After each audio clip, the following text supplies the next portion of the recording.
Aneta, I'm very pleased to welcome you on Pimprenelle. Before we start the interview, I'm going to introduce you briefly. So, you're a graduate student from King's College London in liberal arts with a major in politics. You're now a master's student in international and comparative education at the University of Oxford.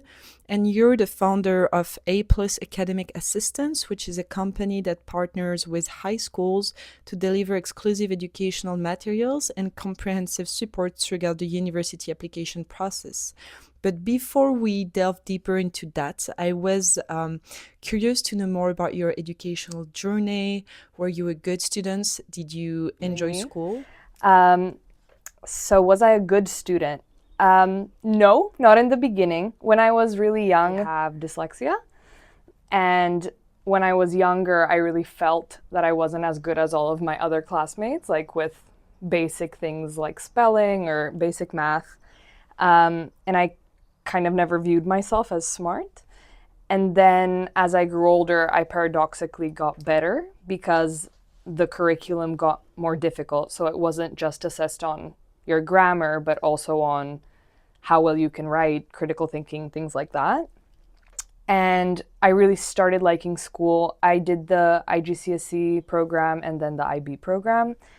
And I really started liking education there. I managed to get good grades, and then I transformed the way I think of myself. I started to think of myself as a better student. I still wouldn't say I'm the best, but I try, and I have a very different attitude towards education because of that. Could you describe us a little bit how is so maybe not the Slovak school system because you spent a few time there, Yeah.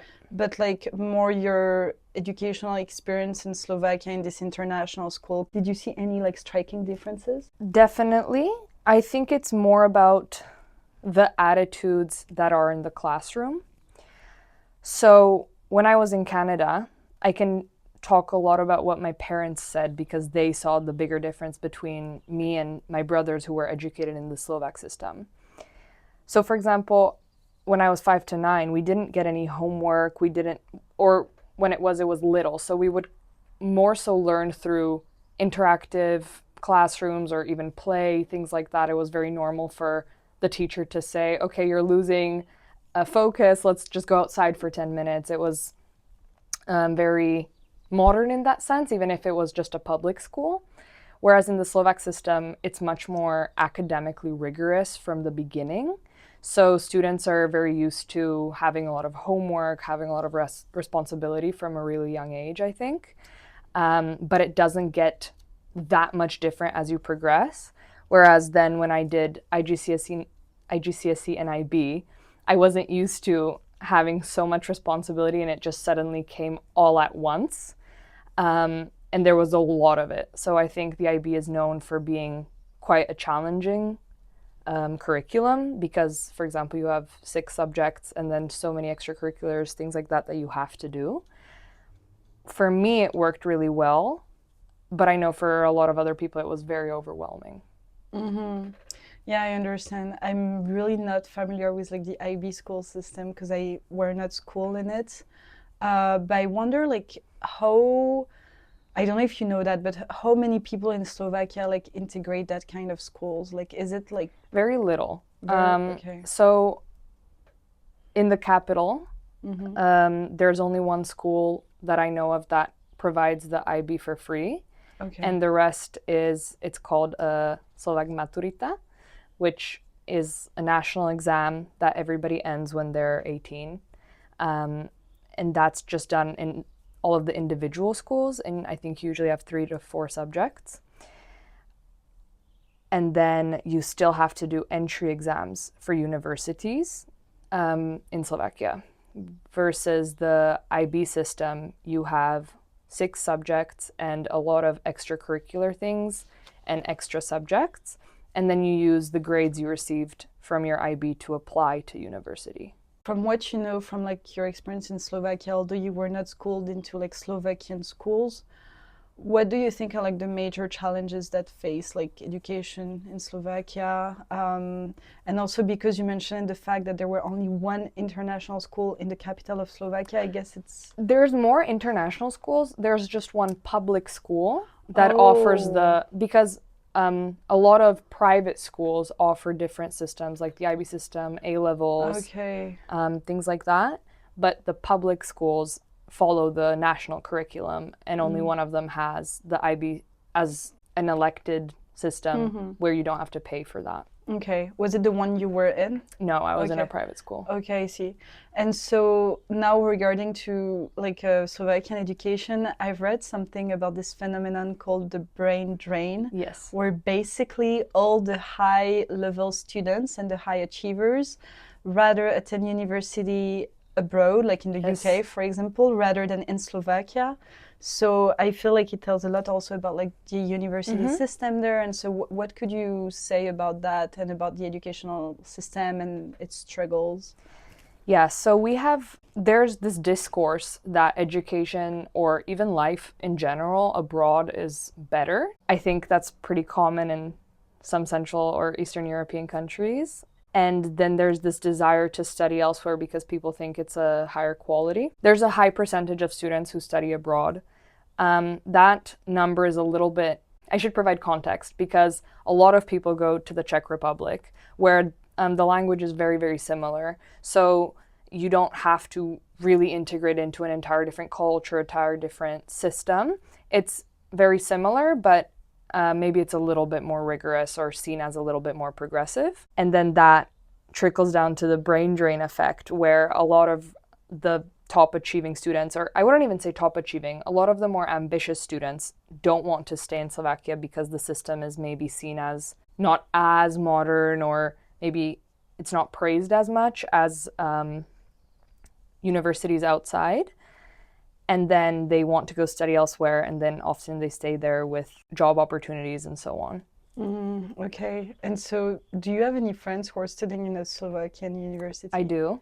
What do they think about it? Do they like agree and kind of confirm the discourse that like it's not high quality, or are they pretty much happy? Good question. I think as with all school experiences, some parts of it are good, some parts of it are bad. The part which is striking for me is that, for example, their assessments are very subjective because they're done by their professors individually. So that's a common critique I often get, where students may get favorized or may depend on how your relationship is with your professor. Whereas in my experience, having done most of my higher education in the UK, it's all very centralized. Even the IB system, it's marked by somebody external. You can't put your name on any of the documents, things like that, to try to keep it as objective as possible. And that's not a thing in the Slovak system. I've also heard positive reviews on a lot of the rigor, or I don't want to make it seem all bad. I'm sure that a lot of people really do enjoy it. I think there's a great community and a lot of the people who study there are brilliant. But this is something that, for me personally, was very surprising, that the relationship you have with your professor can really directly affect your grades. Yeah, that's definitely true. But it's funny that you mentioned that, because coming from the French educational system, I know that in the universities, it's like very normal that the professor grade their students. Yes. And like questioning this is something I've never really thought about. I know it's like a practice in Oxford, but even me in my undergrad, like teacher, like never, like, you know, it was a teacher who was grading us that were also like teaching us. It wasn't really something I questioned, but I think it's very interesting. Another thing is like I'm very intrigued by the fact that Slovakian students, I mean high achiever and the one who can like study abroad, I feel it must plays a lot into like inequalities, especially regarding socioeconomic status, because not everyone can afford like studying abroad. And is like the Slovakian or government doing anything to try to promote like the social mobility of like some students who are low socioeconomic status to study abroad? So the education system in Slovakia is for free. So there's not really a strong incentive for the government to pay for education abroad. It's quite uncommon for Slovak students to get scholarships for your undergraduate, but most people go to countries that do provide education that is for free or at least accessible. Like, as I mentioned, the Czech Republic or Denmark or any other countries like that. I think very few people go to the UK per se, especially now because of Brexit. But there are definitely scholarships that you can receive. I know people who study at Oxford, but it's based off of scholarships coming from Slovakia, but it's usually on a master's level. Okay. Well, you said especially since the Brexit, but because Slovakia is part of the European Union now, but so isn't it also more expensive for them to go in the UK? Well, yes. So back when we were a part of all of us makes sense. Yeah, okay, exactly. Many people would go to the UK before. They could apply for a student loan. The fees were way lower. It was just much simpler, but now it's doubled. So that's why it's way more inaccessible. And you also mentioned it that like most of the people who study abroad, then they don't necessarily want to go back in Slovakia. Like, it's common for people to then stay abroad once they've studied abroad. I don't have like statistics on this, so it's much more of the people I know. But it's common sentiment for people who are in Slovakia to think that living abroad is way better, which I'm not trying to praise Slovakia. I think we have a quite negative political system currently, things like that. And workforce-wise, I do think there are better opportunities abroad. If you're very ambitious, you may not get the most amazing job opportunities in Slovakia, but I think there are other benefits that people often overlook. Paradoxically, I think it was me living abroad that made me value Slovakia more. Okay. Do you have the ambition of the project of going back to Slovakia? Yeah, for sure. Okay, interesting. So it makes you very different from maybe like people who wants to like go abroad and stay abroad. I think it's also the concept of the brain drain, where even before I started doing what I do now, which is maybe a strong impact on why I want to return, I wanted to try at least to go back and see if I could find my place there, because if everybody just leaves, then we'll never make it a better country. What could you say about like your company that you've created? From what I understand, it also answers a need that is happening in Slovakia. So I am a co-founder, just to set that clear, shout out my co-founder, not make it seem like it was my doing. So this originated, I graduated in King's College. I went back home. I was very unsure of what I wanted to do with my life, as I'm sure most graduates are, but specifically me, I studied politics. I had no specific field that I knew I wanted to get into. So I started working in a corporate. I worked in marketing, actually. I really didn't like it. I didn't love my job. It didn't fit me. So I resigned with no prospect of what to do next. And I started to think about things and about gaps that exist in Slovakia that could potentially be filled, because again, to compare, maybe in London, it's very difficult to try to fill any type of gap because there's so much happening all the time. With Slovakia, it's still a little bit more of a, not a developing country, but there's a lot that can still be developed. There's much more room for growth in a lot of areas. And I was talking to Adriana, which is my co-founder, and we were talking about how there's really a strong lack of support with students who want to study abroad. Slovak schools don't have university counselors, most of them. And we were receiving students reaching out to us, just asking us like how we applied to the UK, and we were already providing that help. And then we realized, okay, maybe we could monetize this and make it into something that's greater than just a one-off. And then we created educational materials that are these comprehensive guides for students. I think it's very overwhelming for students once you're already graduating to try to make all of those decisions and be informed about all of your options. So we tried to cover that with some materials we made. And we partner with high schools to provide them university counseling services. And our point was to make it more accessible. So exactly how you said, we didn't want individual students to pay for it, but the school to pay for it. So it's available to at least everybody in that classroom.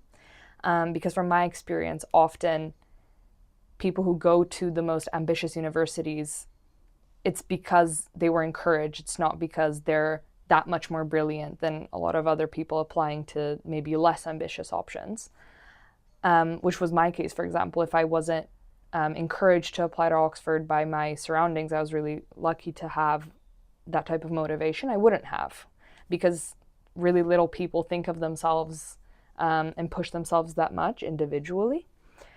So we wanted to make it a little bit cheaper than employing an entire counselor, which most schools cannot do. So we work entirely online, first of all, and we're a partnering company, so you don't have to employ us, which is cheaper for the school. And also, I think it's actually a better service because we fill some gaps that university counseling has, in my opinion. So from my experience, our counselor was obviously only available to us during break and lunch because otherwise we had lessons. After school, we couldn't work with them anymore. And during school holidays, we also couldn't work with them anymore. And most university deadlines fall around holidays. So for example, January, which I thought was quite a mismatch because they're getting paid for a job that they can't necessarily provide that well in these regards. And we wanted to try to mitigate that and work with students online to make it cheaper and for the students to be able to utilize their time better. So actually, most of my time spent with students is after class or during those holidays. Mm-hmm. And do you enjoy like doing it and like providing this service? Like, I love my job. How long have you been doing it? This is my second year. Okay. It's really, when you say company, it always sounds really, really big. I never know how to manage people's expectations. So it's legally is a company, but then I usually say startup to like give the connotation that I'm not Steve Jobs. No, but it is a company though. I mean, it is. We did hire 2 people last year because I was going to Oxford. I couldn't manage all of the tasks and everything, and we wanted to keep the same level of services. So that was really exciting for us. But again, it's still very tiny. We have a long way to go. And how many students do you have now that you're assisting in your... Me personally or the company? The company. Okay. Maybe 200. That's a lot. But a lot of them I don't work with actively because let's say it's a younger year group. So I'll have 2 calls with them per year, maybe to start thinking about what their options are. So it's not that I'm every single week calling with 200 people. There are a lot of students that I meet with every single week for an hour. But yes, around 200 maybe. Is your startup aiming or currently partnering with like any schools like who are in rural areas? So great question. Yeah, I mean, what kind of schools? Yeah, basically. Yeah, so far, our initial setup was to try to help the people who I think have access to these resources the least. But I quickly realized it's not as possible because often the schools don't have enough funding even for teachers. So of course, we will not come first. And it's a public system, so it's state funded. And that would need to be approved not just by a principal or a financial advisor, but the state itself in some sense, if I understand that correctly. I think this is how it works. So far, we're partnering with schools that have some type of private funding. And I would have hopes of expanding in this type of way. So what we're thinking of maybe doing is providing presentations for free to some schools in Slovakia just to maybe let students know that this is just an option for maybe an hour. I'll tell them about, some university options or things that they could maybe think of to just maybe kickstart that type of thinking. Because I believe a lot of people don't even consider studying abroad or going to certain types of pathways, things like that. I'm not trying to promote that studying abroad is better than studying in Slovakia. I don't want to seem that I'm saying that. I think for a lot of people, studying in Slovakia is amazing. I just think there's a lack of discussion that is had there about the students making such big life decisions. And I would wish that that decision would be a little bit more thought out and maybe a little bit more guided. Even with my experience, I think it was just so fast, like, oh, just make a decision. And suddenly I was sitting in London. And I think I would have probably made different choices if somebody sat me down and told me, these are all the pathways you could do, these is what would lead to this type of career, things like that. And do you provide also like informations about like Slovakian universities? I do. So basically, our entire model is we want to support the school in whatever way they need and support all students in whatever ways they need. So the discrepancy comes because there's not that much help I can provide with applying to Slovak schools because they do have entry exams and the process is not as difficult because you're already within the Slovak system, right? It's usually applying abroad that I help with more because there's a lot of more supporting documents, a lot of more questions the students have, things like that. That's why I help those students more because there's more for me to work with them on. But yes, I try to help with any questions they have. So even, for example, when students say they want a gap year, I spend time trying to curate a CV that they will maybe want for their job applications or think about their potential options going forward, things like that. Okay, that makes a lot of sense. And I mean, maybe some people who are listening to us, I don't know, but like might not know about like school counseling and the kind of companies that we can find. I know that in the US it's really present and also in the UK, I guess, but in France, not at all. Could you like explain to us like what makes you different from those companies? Because I feel that you're really much different like from the others companies that we can see in the US or in the UK. I know that a lot of them are here to do business before all, and they can take up to like $5,000 to like assist the student in their application process. Not saying that it's bad per se, but just saying that it can create and reproduce a lot of inequalities because not everyone can afford $5,000 for a school counselor, right?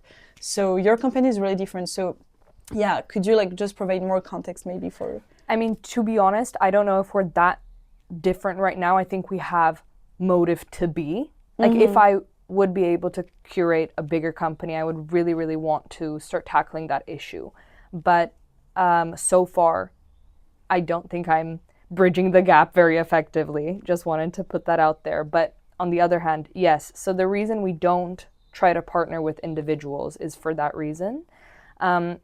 I often experience the students within a classroom that come to me the most are the students that know they want help.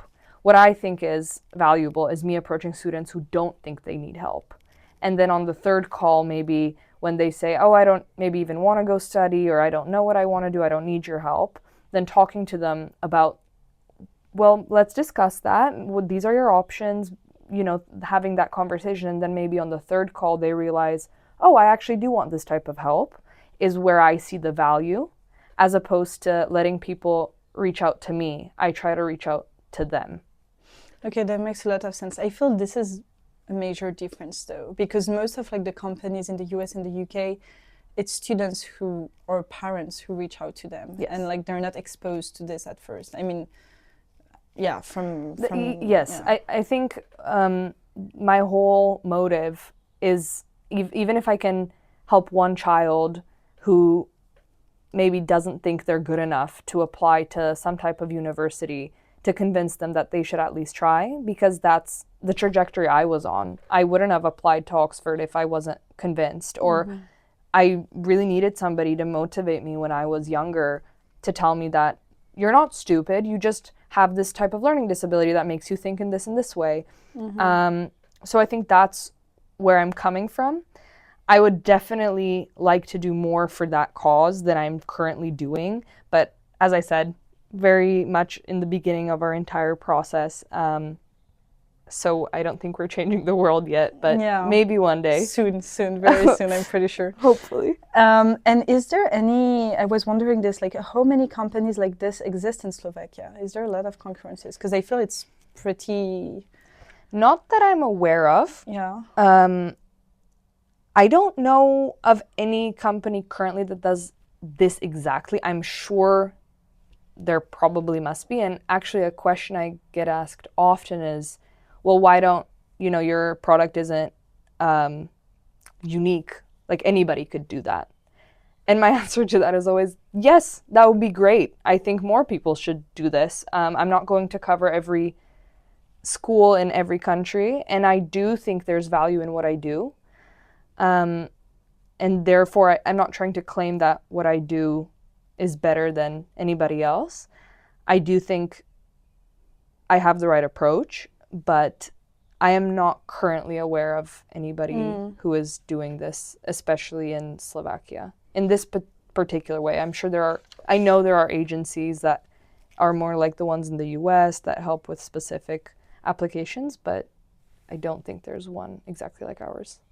So now let's talk about like more the system of schooling in Slovakia, especially regarding university. So university is free in Slovakia, and what are, according to you, the positive and negative aspect of that? That's a great question. That is very complex. But from my understanding, the positive is obviously that it's very accessible to everybody, which is great. And I think it equalizes much more the opportunity of people receiving higher education. On the other hand, it obviously will reflect in the quality. I think a big part of why the UK education is viewed as so high quality is because it's much more expensive.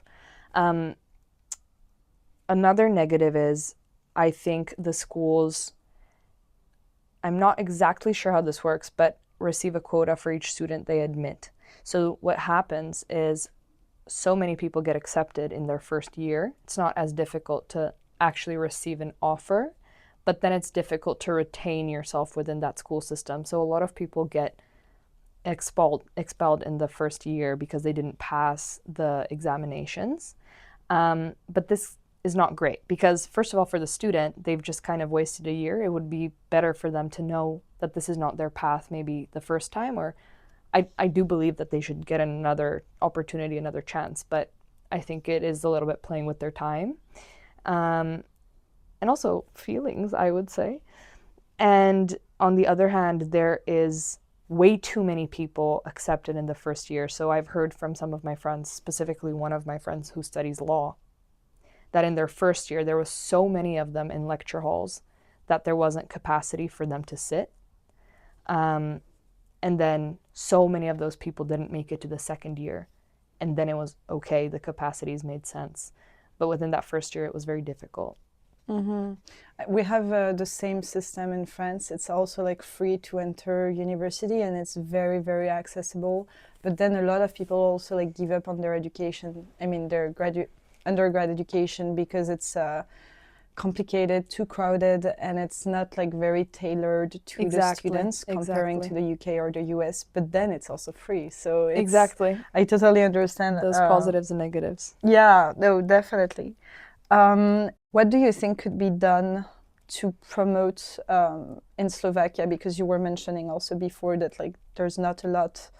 I mean, there's a lot of Slovakian people attending like university in Slovakia, but it's not as valued as attending it abroad. Yeah. So what do you think could be done to promote Slovakian higher education? I think it would, again, I didn't study in it, so this is a very biased perspective from somebody who's just listened to a lot of other people's experiences. I think it would do well with some modernization. Maybe an update in the curriculum in certain areas. I think a lot of it is very old school in the ways it operates and what it teaches. I think a lot of value in our UK education is, or from my experience, was that we learned about themes that are very relevant to us. So like a huge part of our curriculum in education right now is how artificial intelligence is being utilized within schooling. Should it be? How is it governed? And it's really interesting to me because it's so prominent right now to the discussion. Whereas Slovakia maybe isn't as updated with their curriculum. That's one thing. And another thing is, since, again, it is for free, it is quite underfunded. So I think a lot of professors are underpaid or undervalued. That would obviously be great if they had more resources and would be able to provide a more high quality service I was going to ask you that because I know that the value of teachers and the way they are seen like in society plays a huge role, like not only for them and their lives, but also for like the conception that people have of education. And it's really important. In France, we also have this problem where like teachers are very undervalued. And I feel it's very hard to kind of shift the discourse around like teachers' value. What would you say about like the pedagogy in Slovakia? Because from what you're saying, I feel it's very similar to France. It's very traditional. And That's a good word. See, outdated is very not a good word. I should have said traditional. Yeah, because also from what you said in your little experience in the Slovakian school system, you were like it was very homework heavy and all that kind of things. I understand that it's more homework heavy than it is in, for example, when I was in Canada. Yeah. Yes. So yeah, but so it's I don't know if you know this, but in pedagogy we have this flipped pedagogy and the kind of more traditional pedagogy. The flipped pedagogy is like the US pedagogy or the UK that we have right now, meaning that basically in class we discussed what we've learned by ourselves in our room. And in France, it's the opposite. It's like the teacher like provide us the knowledge, and then we do like extra work. Yeah, we have the same. We have the same thing. I think there would be a lot of value in equalizing certain things. So, for example, what I really like about my Oxford experience is that our professors don't try to say that they're the ultimate authority, and your opinion is much more valued, and it's encouraged for you to say what you think or how you are thinking in general. And in Slovakia, I don't think it is that way exactly. I think a teacher is much more seen as the authoritarian figure that provides the knowledge. I think the system overall could benefit from more critical thinking or more diversified skills, like creativity, problem solving, communication. It's not tested. And what is tested is it's very based on memorization. So your teacher tells you information, you memorize it, and then you recite it back in oral format, which is the examination. Whereas in, for example, the IB system, which I really liked personally because I felt like it didn't assess only one type of knowledge. I think for a lot of one of my best friends, he was very afraid to speak publicly. It was just, he was not comfortable. He would get very nervous. He never performed well on oral exams, but he performed really well in other formats. And I think that shouldn't be overlooked. I was the opposite. I think I could perform quite well on oral exams, but sometimes when I had to develop essays, I would get very nervous or lose train of thought. And I think it's a little bit more of a holistic, objective approach to students who have different type of skill sets. That's so interesting. I feel like the way we assess students is so key, and it also tells a lot about like the conception of like failure and success within a school system. And from what you just said, I can really find similarities between like the Slovak and the French school system, especially in the notion of like success, which is very narrow and restricted only to like academic performance. Yes. And this academic performance is not even like oral speech or, you know, eloquence, whatever. It's really written test and standardized exam. Whereas like in the UK and stuff, it's much more holistic, I feel like. Yes. Maybe not in the UK. I don't really know about the UK. The US, definitely. I mean, I don't want to make it seem like this system is good, this system is bad. It definitely has a lot of pros and cons in both, but that is something that I think the Slovak system would benefit from. Exactly what we just talked about. And I was also wondering, what are the discourses at a more institutional and intellectual level in Slovakia around education? Just to frame a little bit my question, for example, in France, the government often says like, oh, education is so important because it promotes like social mobility, meritocracy, all that kind of things. Whereas in reality, on a more intellectual discourse, education and schools reproduces inequalities more than they foster social mobility. What would you say that is the discourses in Slovakia around like education from the government and then from the reality? Like, it's a good question.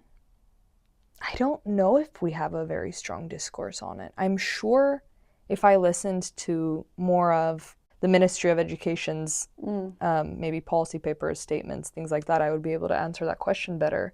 But from just what I know of living there, I don't know if there's a very strong discourse and like a disparity between what is said and what is reality, to be honest. I know that's not a great answer. No, that's totally fine. But I feel I was not expecting like your discourse, at least around like Slovak education, to resemble as much the French one, because I feel it's actually quite similar. Yeah, I mean, I think it's a more traditional way of schooling in general. It's just a more, when I picture a classroom in my head, that is what the Slovak system is, right? Which is probably what the French system is as well.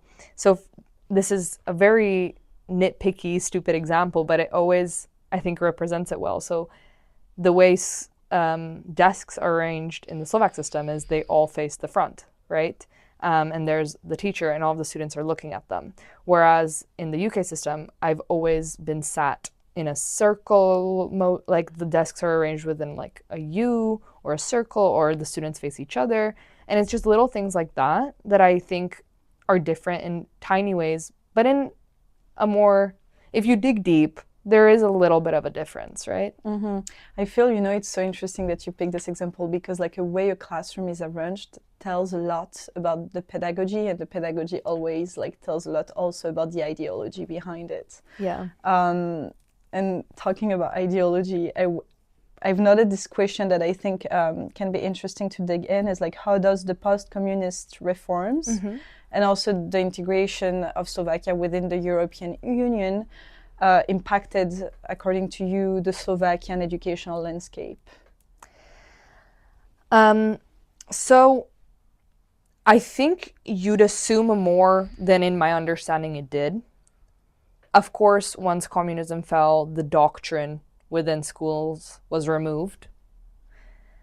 And now I think being influenced by a more neoliberal system, European Union system, things like that, it's probably reflected a little bit, but from my personal knowledge, it hasn't changed that drastically. What has drastically changed is workforce and the types of jobs and how that all operates. But on a school level, I don't think it's that different in my understanding. Okay, that makes sense. That makes sense. Well, I think we're coming to an end, which is already like a good amount of time. Is there anything like you would like to share as a final thoughts, especially regarding like Slovakian education system? Like, what would you wish could improve there? If there's like one thing you could pick that you wish could evolve in the Slovakian educational system, whether it is like higher education or K through 12 education?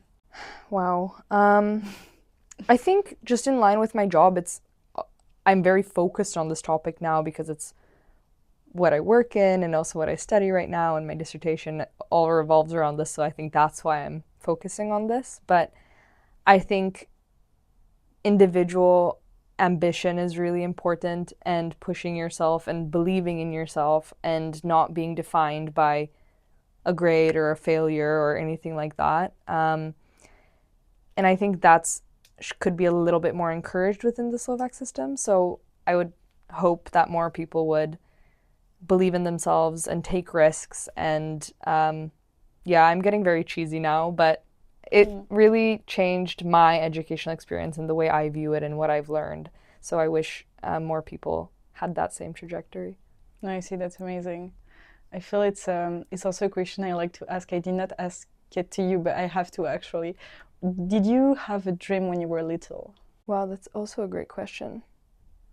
Like, not a concrete one, to be honest. I think I always looked up to my dad, who was much more of like an entrepreneurial figure in my life, who I kind of viewed as, I wanted to be more like him. I think I always, when you're a child, you view them as being like so cool, and just you think they're managing such cool things, and I wanted to be that, and I always wanted to feel like I'm doing cool things with my life.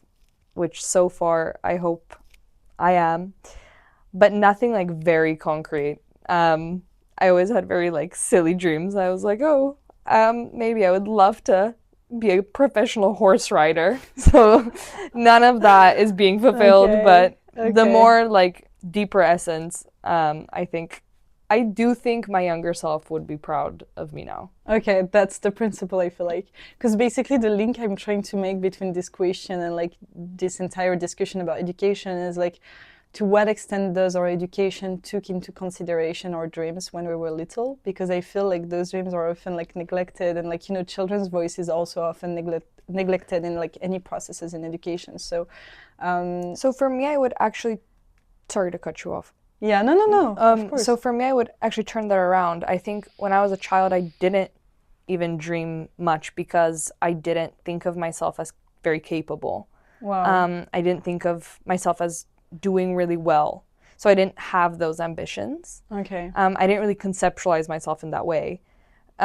Whereas now I do. And I think that's where that discrepancy comes from. Like if I had a conversation with my younger self, I think she would be very surprised at the fact that we did get quite ambitious. Yeah. Because it wasn't always like that. What brought you more confidence and more capacity to have ambition? Was it like school, or was it more external factors? I think it actually was. I think it was genuinely the fact that my schooling system was quite holistic, which is what we talked about. And I found the things I performed well in. And again, I think as school got more complex, I got a little bit better, but I was also very encouraged by my like teachers and peers, which really helped me and transformed the way I view myself. But it was unfortunately through achievement. I got a better grade in, let's say, biology, and then I thought, okay, I can actually do this, and I started to think. Okay. Yeah. So this education that you had in the international school. Yeah. Okay, that makes sense. Well, thank you so much, Aneta. Thank you for having me. This was lovely. I really